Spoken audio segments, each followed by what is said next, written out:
Foundation, Jennifer?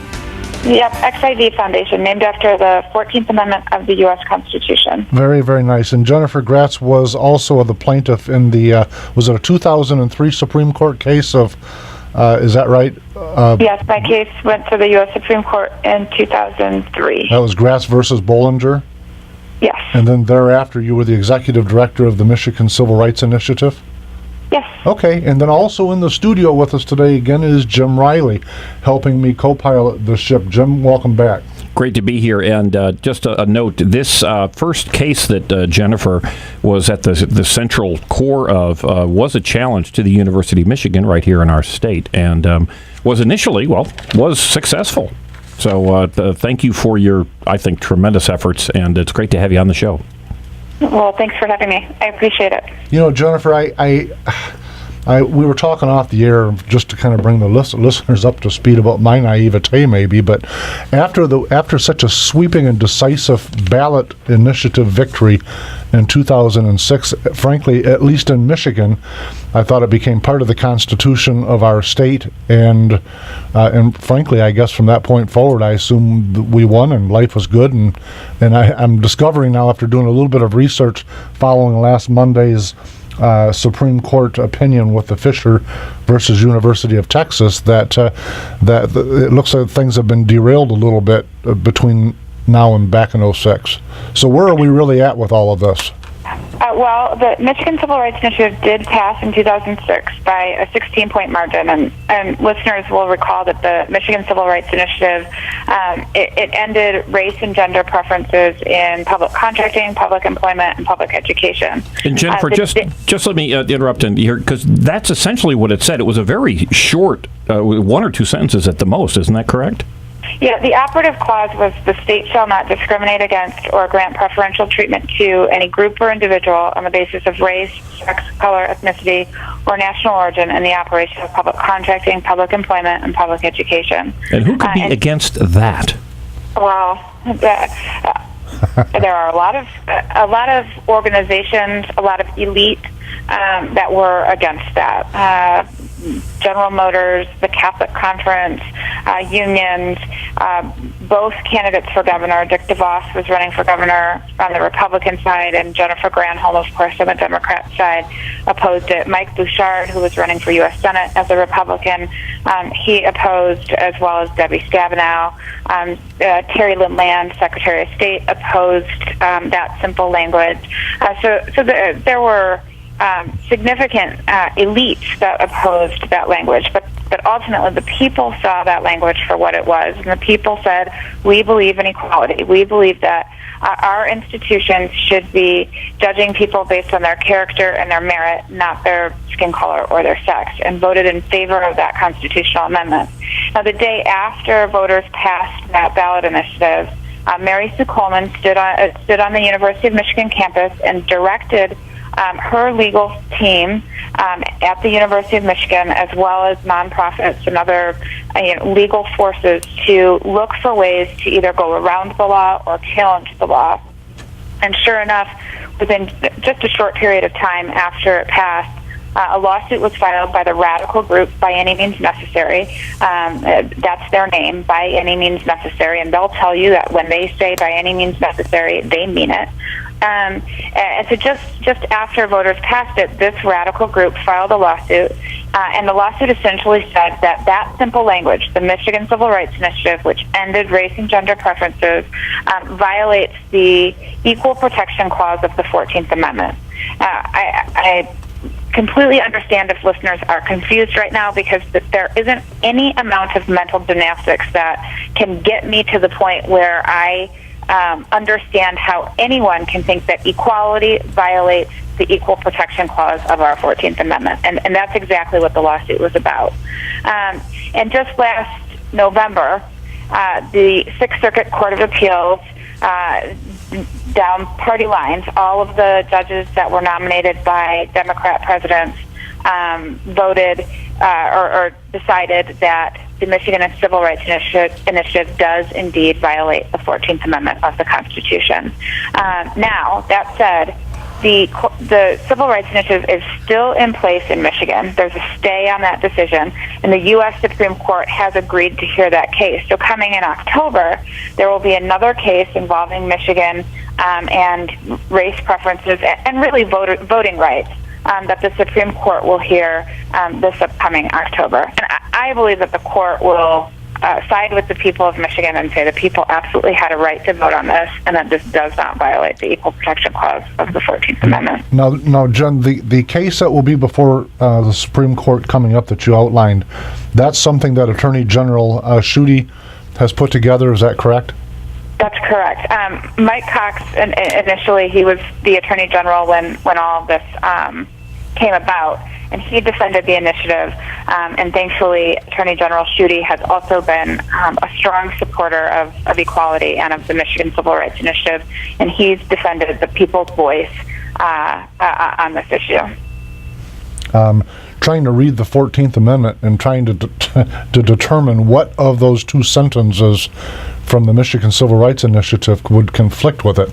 I talk about mental gymnastics. I can't see the legality of it. I'm obviously a layman, but to me it just defies gravity. I agree with you, and I think that the Supreme Court will also agree with us. That said, there was a case just this week, a decision by the U.S. Supreme Court that came down on Monday. Abigail Fisher, a white woman, she sued the University of Texas for racial discrimination in their admissions program, very similar to the lawsuit that I filed against the University of Michigan. And the Supreme Court weighed in this week, and they said that they were serious back in 2003 when they put some restrictions on whether race could be used. Listeners might remember that when I filed my lawsuit against the University of Michigan, there was also a companion lawsuit against the University of Michigan's law school. And you mentioned in the opening segment that I won my suit, which I did. The mechanical preferences that the University of Michigan was using at the time, it was a point system. You needed 100 points to be accepted. If you had a perfect ACT or SAT score, you earned 12 points. If you were Black, Hispanic, or Native American, you were automatically awarded 20 points, more than a perfect ACT or SAT score. The Supreme Court ruled that that was unconstitutional, but in the companion suit against the law school, ruled that race preferences could be used for about another 25 years. But they put some restrictions on that and said you have to be moving towards ending these policies, and they have to follow this strict scrutiny. And by strict scrutiny, what they said, the Supreme Court that is, the Supreme Court said that universities had to show that they could not achieve a diverse campus by race-neutral means. And if they could achieve diversity through race-neutral means, they could not use race preferences. And so this week, the Supreme Court slapped the University of Texas on the hand. In fact, all universities, because after the University of Michigan rulings, universities thought that it was an open ticket to use race preferences. And so they slapped them on the hand and said, no, you've shown that you can achieve diversity through race-neutral means, and so you cannot use race preferences. That's significant to Michigan. And it's significant to Michigan because even if the U.S. Supreme Court in October hears the case about the Michigan Civil Rights Initiative and decides that for some reason our simple language that defines equality, that language violates the 14th Amendment of the U.S. Constitution, the universities in Michigan have now, since 2006, proved that they can achieve a diverse campus through race-neutral means. So even if the court rules that language is unconstitutional, our universities in Michigan still cannot reintroduce race preferences because of the what they've shown in the years where the Michigan Civil Rights Initiative has been in place. Jennifer, I just got a question because you utilize the term achieve diversity. That always sounds to me like quotas. How is what's the definition of the diversity that has been achieved? Let's just say in this exact case with a law school, is it numbers? This was a significant part of the oral arguments at the Supreme Court. Justice Scalia actually had it looks like he had quite a good time with the University of Michigan and most recently the University of Texas lawyers, asking them to please define when you know you have enough diversity. And the universities, they try so hard to say that there isn't a specific number in mind. It's a percentage. And yes, I believe that all of this is a thinly veiled attempt at quotas. But they know that no one likes quotas, so they're not going to call it a quota. But it's the functional equivalent of a racial quota. To me, it can be reduced down to such a simple thing. I don't think we're ever going to have race equality until everyone equally embraces equality. And I got to tell you the flip side of it. I can remember a dozen conversations I'd had with Chet Zarko, and I think everyone that's ever worked with Chet misses him. But having conversations with him back at the time, and then even recently with George Moss on this radio show. The concept of telling anybody, that they cannot excel, they cannot be what they desire to be without government's help, to me is about the most insulting thing that an institution or a person can tell somebody else. I agree with you that it's insulting. It's a burden. I met a girl. Her name was Ashley. Quite a few years ago now. And when I met her, she was 16. She was graduating from high school at 16 years old. Had a 4.3 GPA and a near perfect ACT and SAT score. And she got into every single college, university that she applied to. She happened to be black, and she looked at me and she said, "Jen, because of these policies, I can never have a bad day when I'm away at school." I looked at her and I thought, "What do you mean you can never have a bad day?" And she said, "If I ever raise my hand and get an answer wrong in class, or if I ever do poorly on an exam, everyone's going to then look at me in that class and think, you didn't really deserve to be here. You're here because of this preferential treatment or these diversity quotas." And she said, and that's such an unfair burden on me to have to be on all of the time. And it takes away all of her accomplishments. She accomplished her GPA and her test scores and everything else that made her the person that she was, that made these universities want to accept her. And by having these policies, her accomplishments, they become the government's. And that's wrong. Absolutely wrong. Well, it's a wrong result, but it's a very right and logical assumption for someone to make when you are aware that, let's take it to the highest levels, someone who's maybe an attorney or a physician, and when you know for a fact, and when university presidents proudly say we are accepting people who have lower credentials than others based purely on the results, the numerical results we want to have in our classes. We know that many of those minorities who have benefited, in quotes, from these laws or these interpretations of laws, that many of them don't have the skills that folks who are white have been forced to achieve. Yeah, you're absolutely right. And Ashley wasn't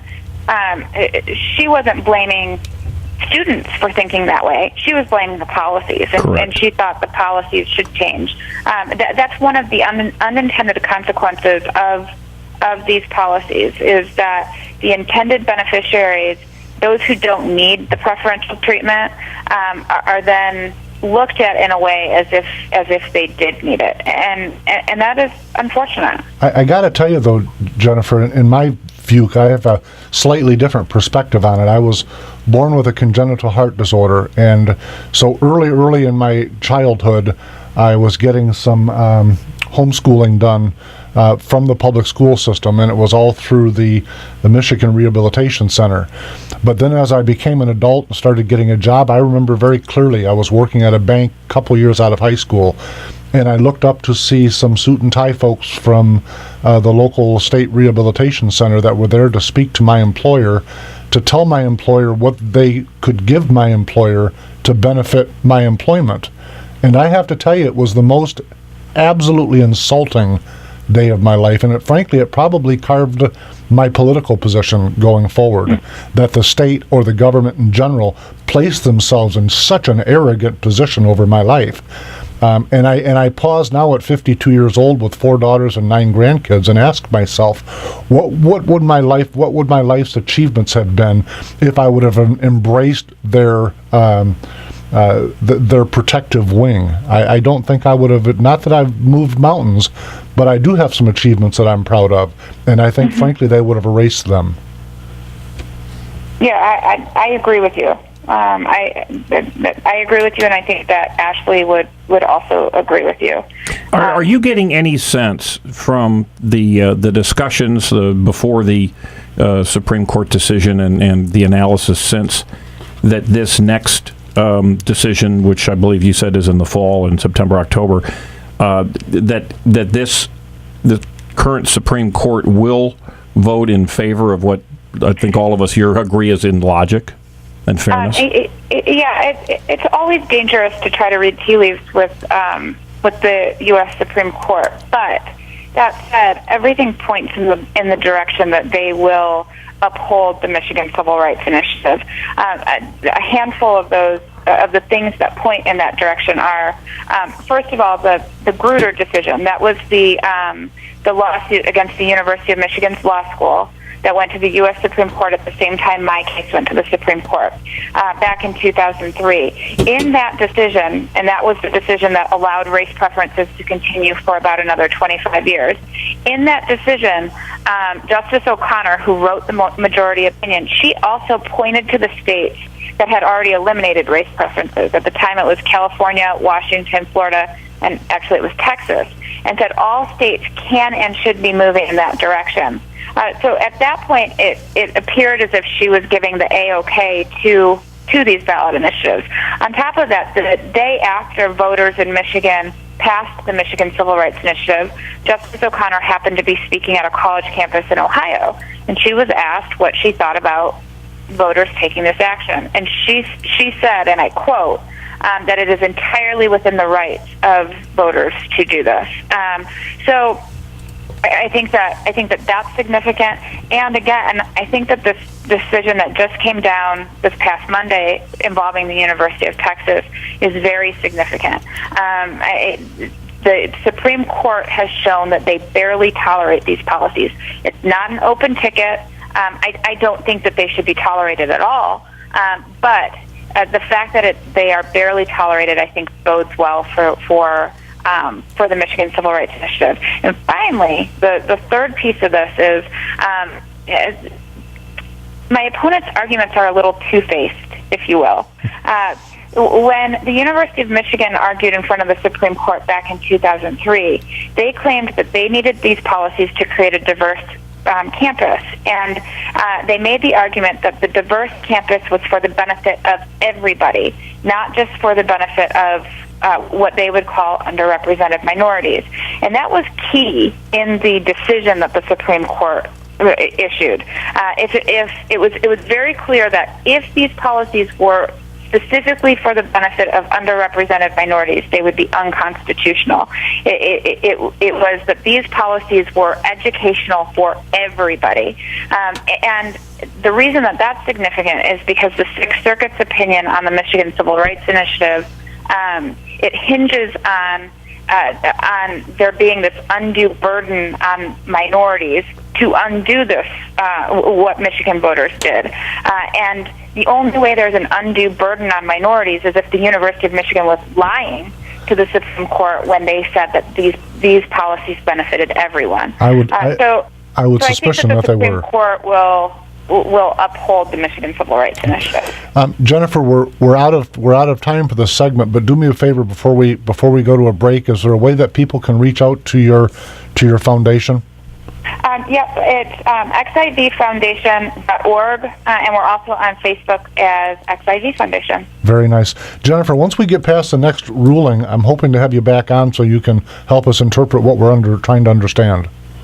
Sounds good. Let's do something during the run-up of the oral arguments in October, and then the ruling will come sometime next year. Very nice. We'll look forward to it, and thank you very much for joining us today, Jennifer.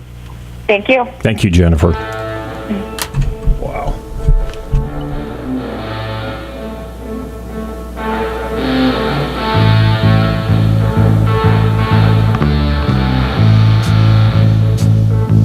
Renegade River in Spring Lake wants to buy your used handguns and hunting guns. Renegade River, your hunting, camping, and survival store. Stop in and check out their new and used firearms, sporting goods, Army and Navy supplies, and survival gear. Downtown Spring Lake, next to the police station.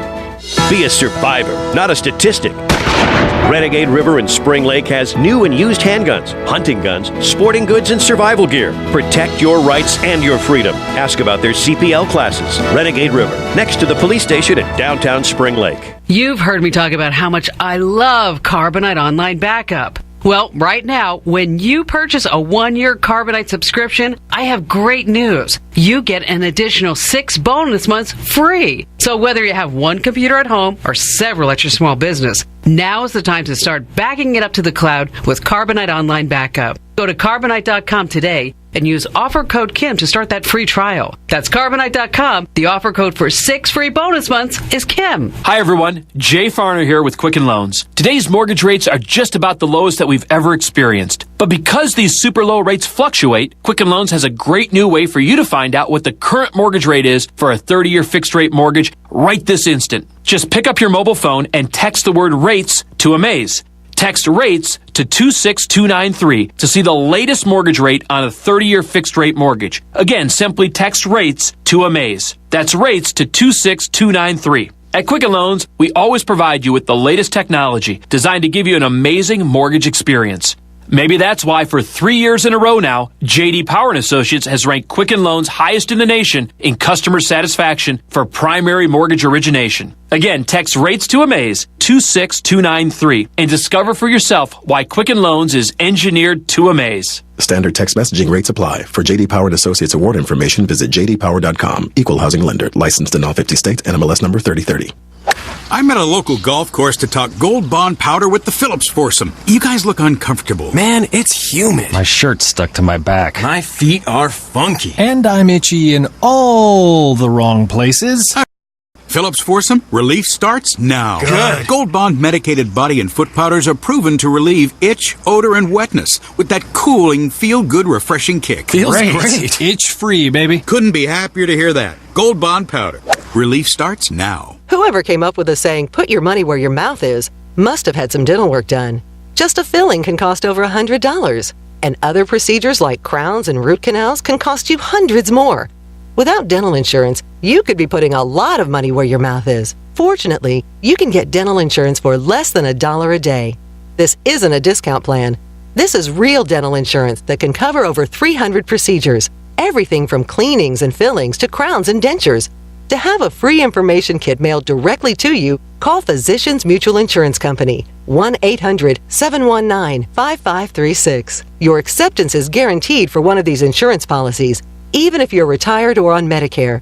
You can see any dentist you choose and never pay a deductible. Get coverage for less than $1 a day and put less money where your mouth is. For your free information kit with all the details, call 1-800-719-5536. 1-800-719-5536.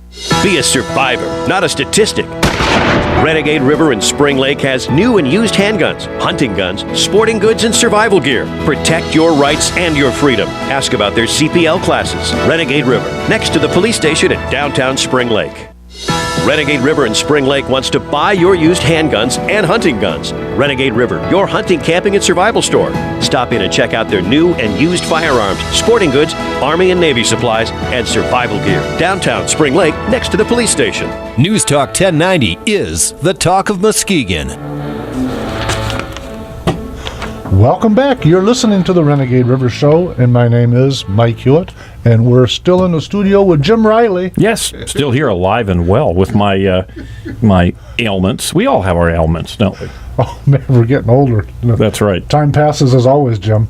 Sad to say, baby. I got to tell you, when I talking about Jennifer Gratz in the first segment, if you do some Googling on this, it's astounding to me how many legal challenges are going on both federally and on a state level across America over this. And I can't get my head around the idea that treating everyone equally and fairly is somehow wrong in some people's minds. Well, I would add, my view here is that it isn't argued that it's unfair.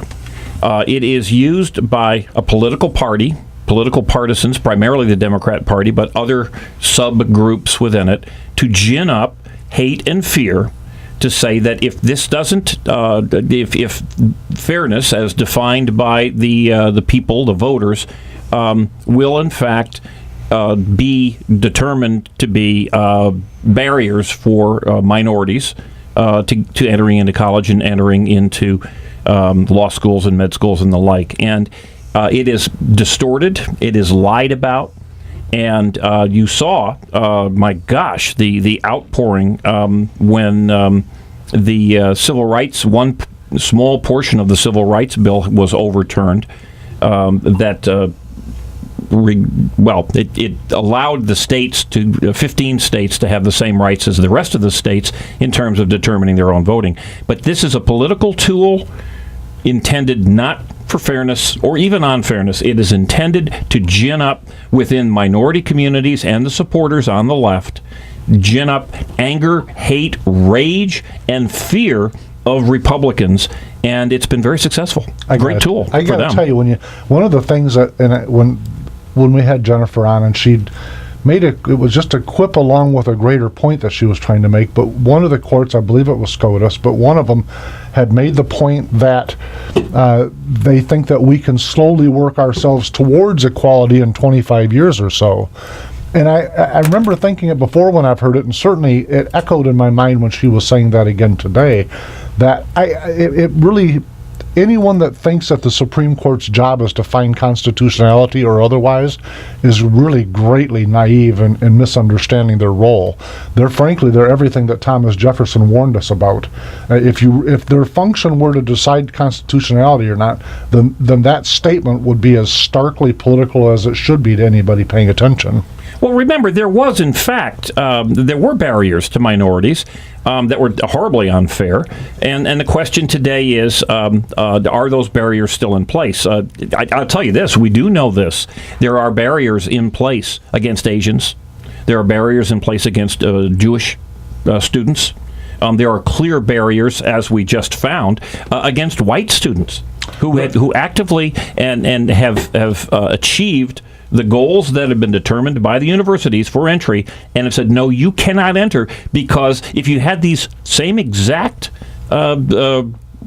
history of success and black, we would let you in, but we are discriminating against you because you are white. I gotta tell you, when I look at the extreme left, and I'm not talking about somebody's mother or somebody's grandma. Speaking of that, let me stop for a minute. Today is my mother's birthday, and I know a good portion of my family out in Nevada listen to this show. Mom, happy birthday today. Hopefully she's at the casino and not outside broiling.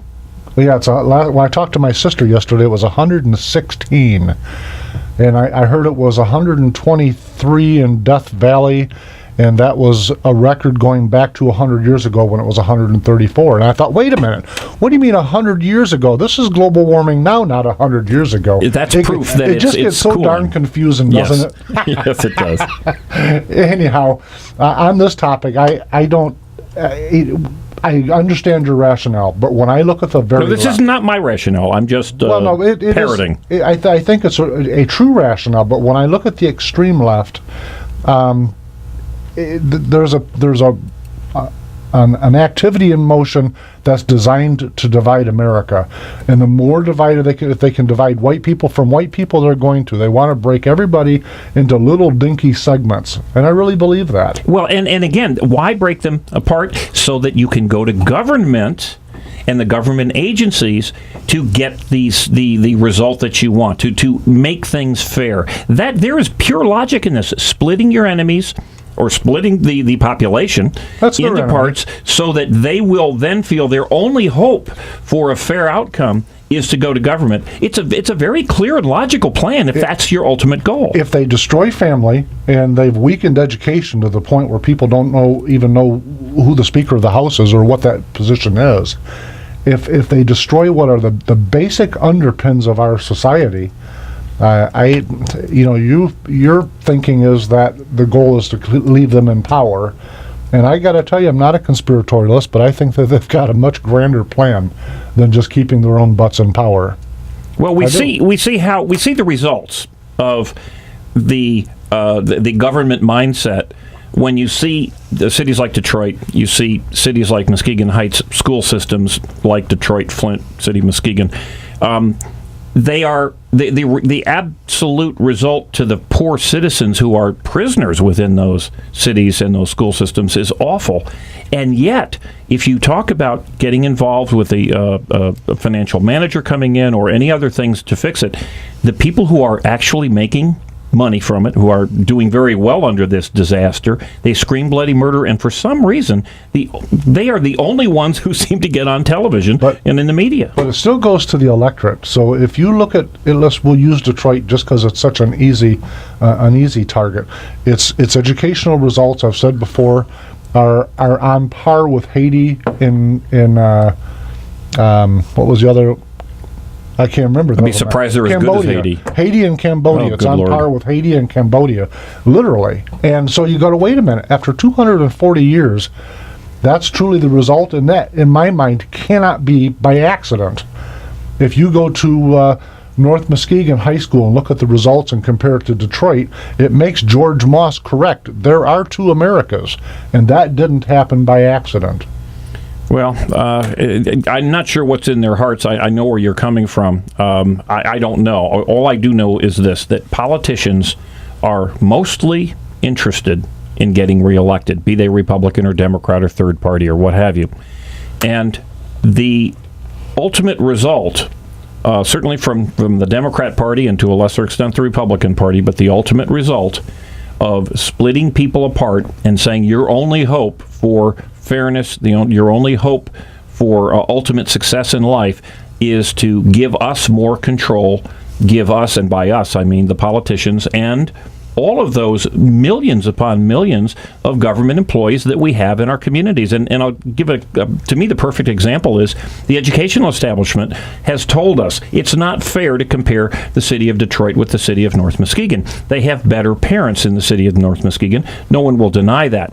But at the same time that the education establishment says that it's parental input, it's the parents' fault, and we have nothing to do with the parents, which is the reason why we are failing in Detroit, they then say, but we don't want you to go to any other choice. We won't allow you to have school choice or anything else. In other words, we want to make sure we get these kids, because they carry with them $14,000 every year on their backs, which they bring and deposit in the schools.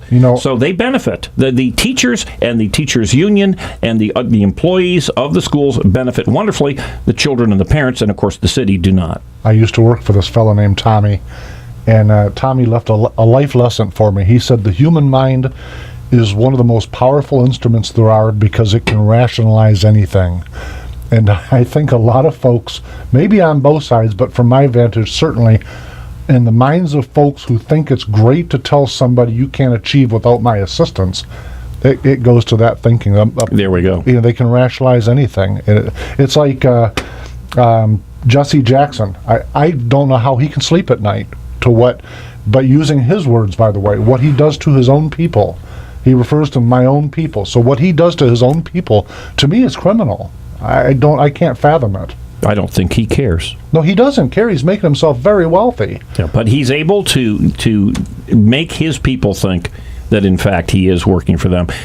It's sad. I think it's unfortunate, but that's the nature of where we are today. And the only way to stand up to this is to have people like Jennifer Gratz and to take it all the way.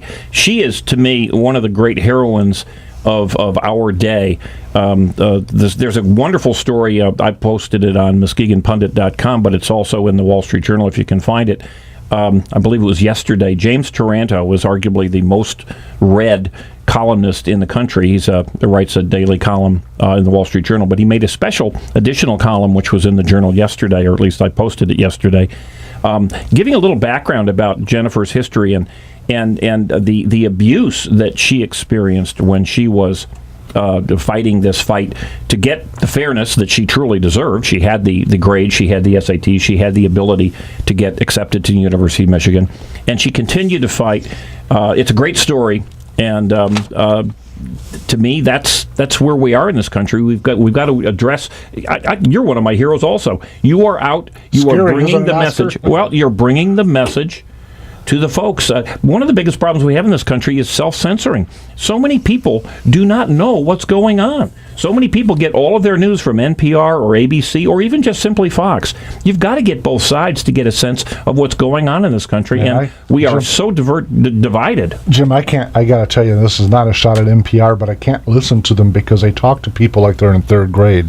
I can't take these people's tone of voice literally that they use, so I have a problem with that. But one of the things that I kind of found myself falling prey to, and I want to make a mention of it before we go to a break, and that's that I had mentioned to Jennifer when she was still on that I thought when we won in 2006, we won and that was the end of it and we moved on. Of course, the battle goes on, but I got to highlight that for a moment because I think part of the problem that we have on the right and the classical liberal side, both of us, both groups, if you will, the conservative right and the classical liberal right, is that we have a tendency, at least in my humble view, to say once we've won, and we move on to the next battle. Boy, isn't that the truth? But I got to tell you, the progressives and the socialists and the Marxists, those folks never, ever give up. They keep coming and coming and coming like the ever-ready battery bunny. They're just relentless. They never stop. Well, we've dusted our hands off. We got that one done, and we move on. And so when I look and say, how is it we keep sliding further and further towards Marxism, it's because in my mind, this is probably not the reason, but it's certainly in the top 4 or 5 of the overall state of mind reasons. So well, that's why people like you do radio. Yeah, you're not giving up, and many of us are not. But we must truly embrace and understand the reality is that there are people that know that they can benefit by getting grants, by getting jobs, by getting reelected, by creating this dissension, and they will never give up because the rewards are so quick and are so grand. No question about it. Folks, we're going to go to a break. We will be right back.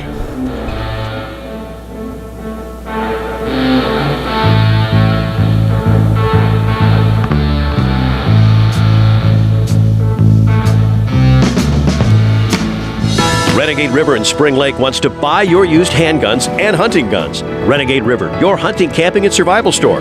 Stop in and check out their new and used firearms, sporting goods, Army and Navy supplies, and survival gear. Downtown Spring Lake, next to the police station. Shh! Do you hear that? Listen harder. Hear it?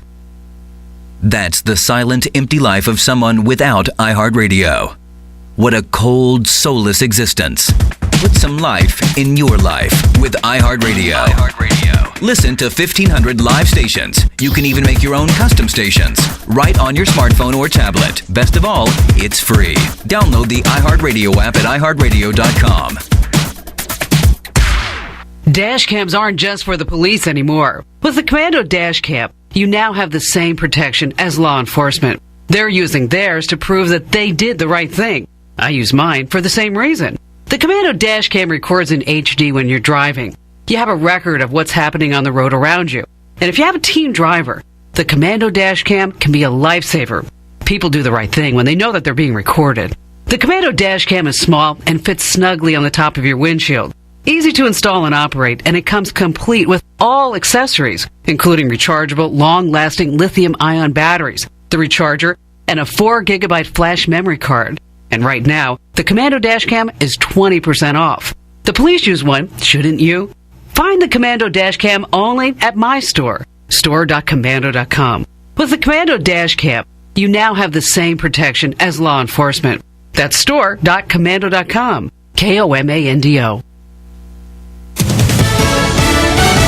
Fox News Radio, I'm Karen McHugh. Tomorrow, President Obama's African tour moves on to Tanzania, where a former U.S. president just happens to be. Former President George W. Bush is there with his wife, Laura. They're working on that PEPFAR initiative that he started several years ago, battling HIV/AIDS here in this continent. We've been told that the two first ladies, Bush and Obama, will get together for an event. There's some speculation the two presidents may get together as well. That hasn't been confirmed yet, but an idea that the White House is trying to promote is that there's bipartisan support, Republicans and Democrats coming together to help this continent. Fox's Ed Henry in Cape Town. Capitol Hill Republicans and Democrats agree Russian President Putin's wrong when it comes to NSA leaker Edward Snowden. The U.S. wants him back. The Russians are keeping him in limbo at Moscow airport, which the House Minority Leader doesn't seem to mind. Well, I think it's pretty good that he's stuck in the Moscow airport. That's okay with me. Nancy Pelosi and NBC's Meet the Press. Fox News, we report, you decide. I love cocktail party trivia like this. From 1939 to 1942, there was an undersea post office in the Bahamas. Fortunately, Radio Juniper always has a smart and interesting guest to help offset my lack of knowledge about things that actually matter. Tune in to Radio Juniper every Wednesday morning at 9 on News Talk 1090 WKBZ to learn some important stuff and some not so important stuff. Guess which ingredient I'm adding to the soup? Be a survivor, not a statistic. Renegade River in Spring Lake has new and used handguns, hunting guns, sporting goods, and survival gear. Protect your rights and your freedom. Ask about their CPL classes. Renegade River, next to the police station in downtown Spring Lake.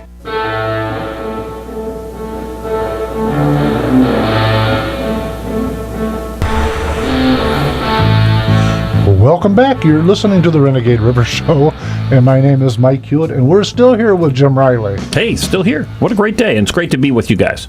You know what? It's actually really nice to have you here, Jim. Hey, For a change. Hey, before we change direction, let's change direction. I can't never throw him a curve. He just waits. Yeah. Medicaid expansion. Do you have some thoughts and notes on that? Well, there's...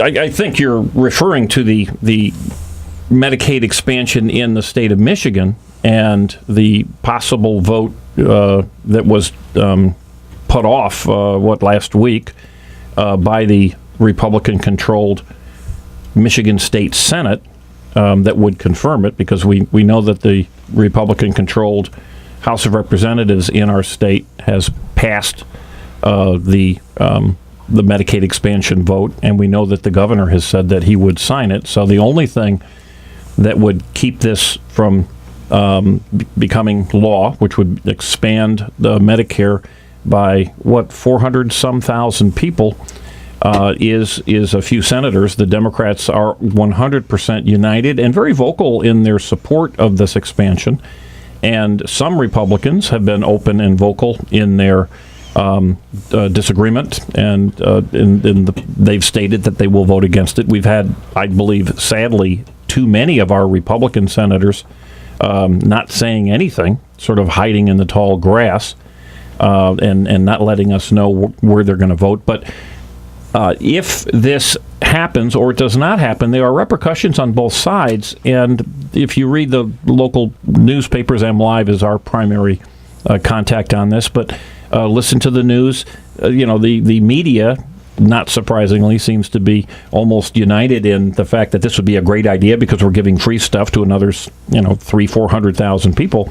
They don't make any mention, really. Are there any downsides at all? Why would anybody be against the expansion of Medicaid? And seems to me that there are very specific reasons to be against it.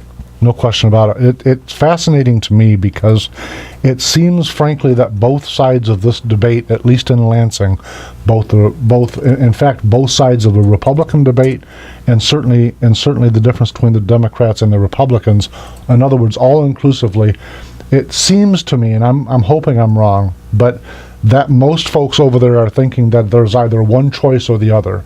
We either keep it as it is or we grow it.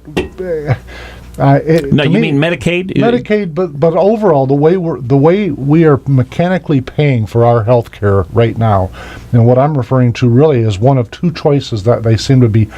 The Democrats are the hard left pulling one way, and the Republicans pulling the other. We are either going to get deeper and deeper into a third-party payer system that's broken. It's part of the real problem.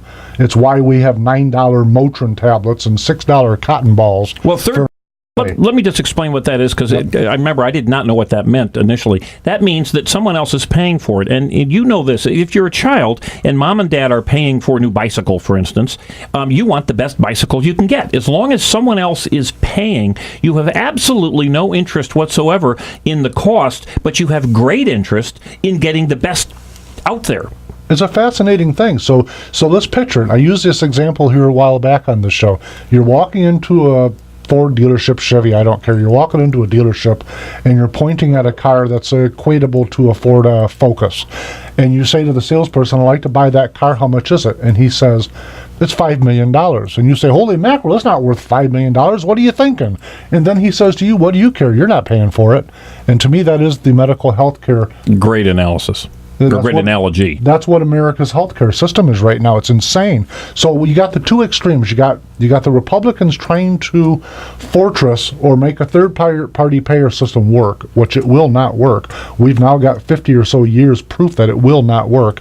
Then you've got the far left that are trying to promote a one-party payer system, which is the Soviet Union's form of Marxism. And I'm not trying to be sensational when I use those words. That's what they're asking for.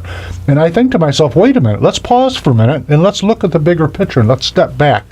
When did America's medical system fall off the tracks? Let's go back and say, when did it get crazy and try to emulate or take the best of what was? Back when folks in my childhood would have a Dr. Hendershot in Rochester, Michigan, his name was literally Hendershot, by the way.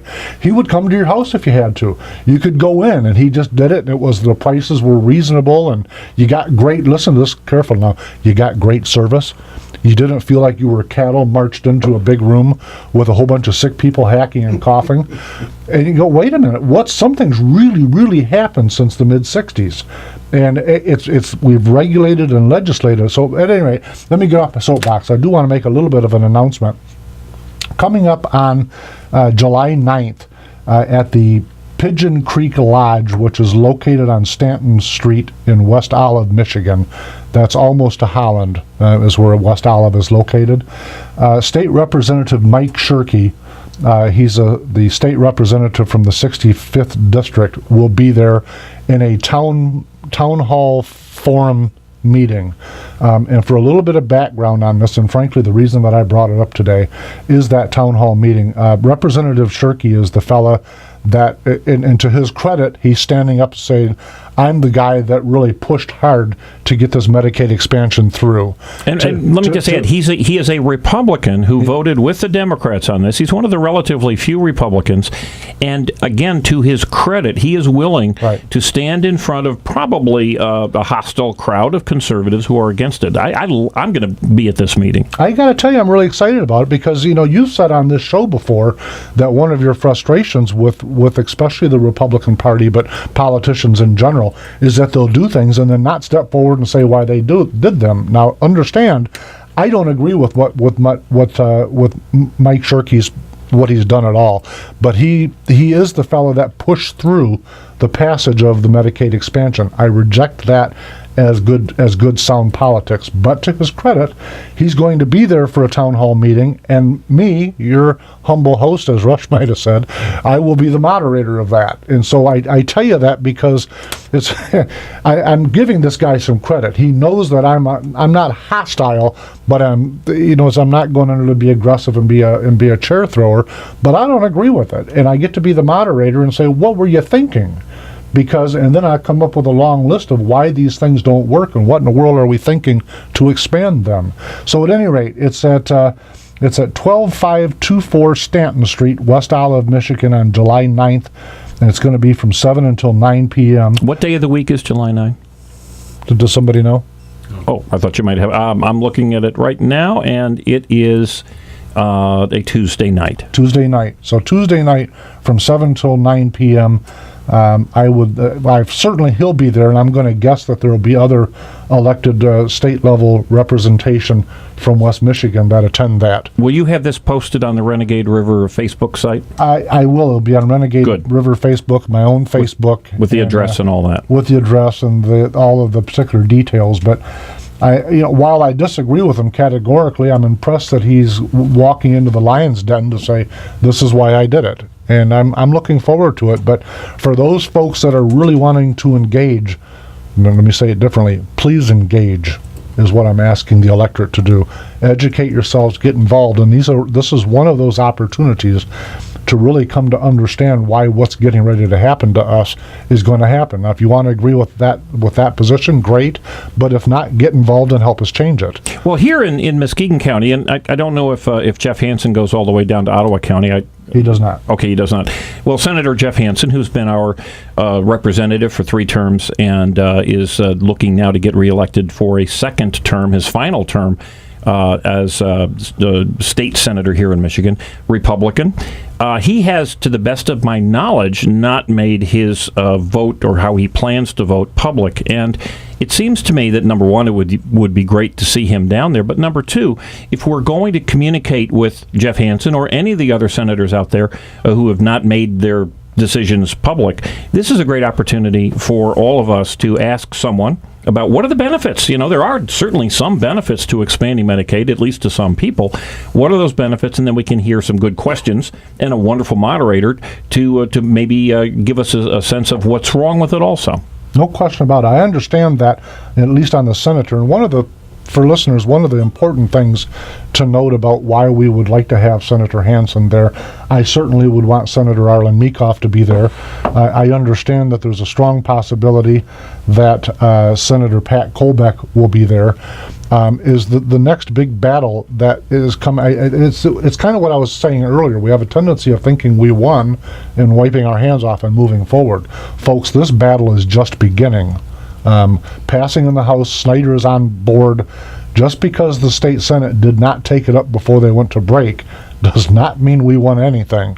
This battle is just heating up. I'm told that there are going to be the Democrats are actually trying to get a vote this very week before the 4th of July. Right. I understand so this may happen again. And like you say, they are diligent. They're not giving up. We most certainly should not, those of us on the conservative side. No question about it. So there it is again. It will be on the Renegade River Facebook page, the specific information, and as I get updates heading towards it, I will post there for your viewership. And Jim, you're going to be down there?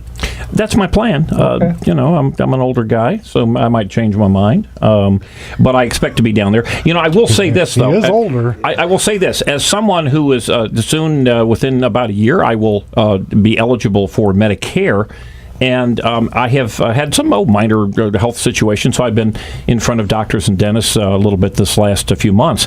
And every one of them is frightened, and every one of them is telling me that their plans are to retire as soon as they possibly can. Now, this is just as the baby boomers are hitting the ages when they really need the medical care, however it's provided, but we're going to need medical care. So just as the base of Americans who are going to be demanding health care is expanding, by the way, with immigration under the Medicare side and Medicaid and even those who pay for it themselves, like myself. Jim, you're going to be getting your Medicare about at the same time that Marxist care gloms $700 billion out of that fund. Yeah. So good luck with paying for your cotton balls.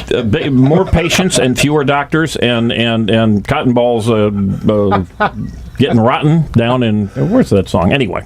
There you go. We had a doctor on last week that was talking about surgeons that are not accepting insurance and they're taking cash instead, and they greatly reduced the amount of their expense. So with that, I'm looking forward to talking to you all next week so we can say what happened at the town hall and all of that. In the meantime, have a great week, folks. Again, happy birthday, Mom. Thank you very much, everybody.